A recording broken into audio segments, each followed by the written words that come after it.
Hello, may share naman ako sa inyo ngayon na sana makatulong kung sa ibang mekaniko na hindi pa naka-try or sa mga kumpanya dapat talaga alagaan ninyo yung sasakyan, lalo na yung mga driver.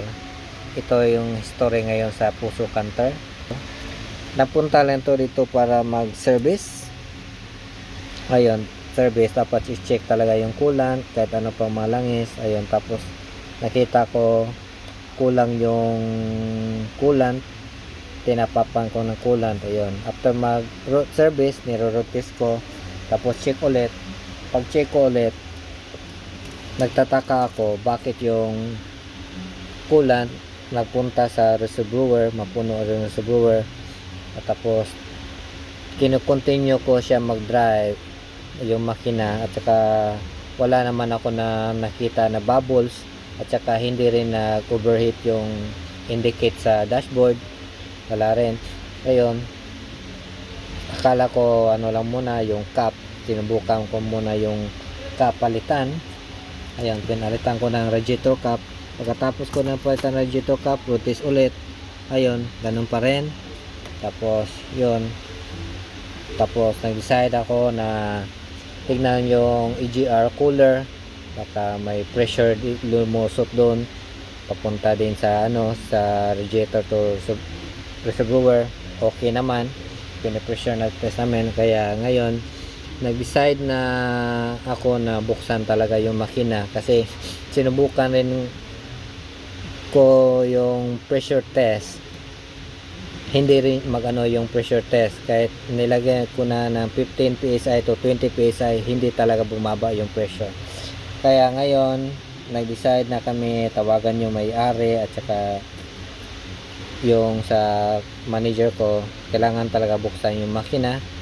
Ayun, pagbukas ko na makina talaga, yun, ito yung nakita ko.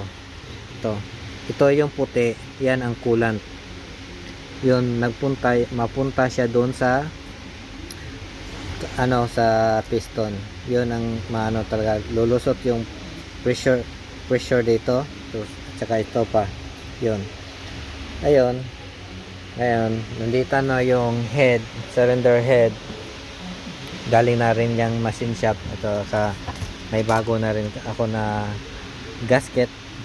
Pero ganitong gasket klase, guys, dapat talaga lagyan to ng engine lube na grasa, para dito talaga, para kasi purpose yan, kasi para sa protect sa init. Yan, okay lang yung gasket na yung bulumoid na okay lang yung hindi lagyan ng grasa. Pero ito dapat talaga lagyan to, itong metal na to. Yan, guys, sana makatulong rin sa inyo yung problema ngayon ito sa makina na to, kasi hindi talaga to nag-overheat.